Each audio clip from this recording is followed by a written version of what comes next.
لمونځ د یو مات زړه، د یو پریشانه ذهن او د یو ستومانه روح لپاره تر ټولو غوره درمل دی. څوک چې خدای پاک ته همیشه خپل سر ټیټوي، خدای پاک هغه ته د بل انسان مخ ته د سر د ټیټولو څخه نجات ورکوي.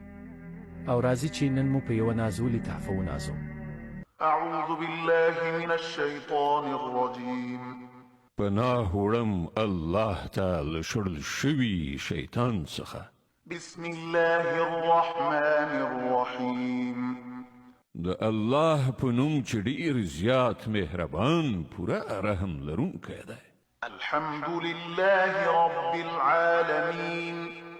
ټوله ثنا ستاینه یوازې الله لره ده چې د ټولو کائناتو رب دی. الرحمن الرحیم.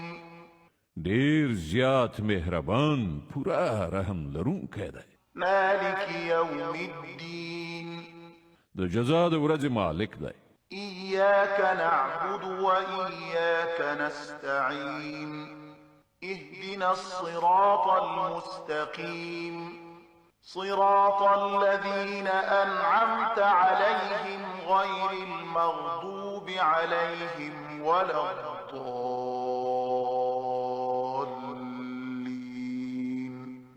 مونږ همدا ستا عبادت کوو او همدا ستا نه مرسته غواړو.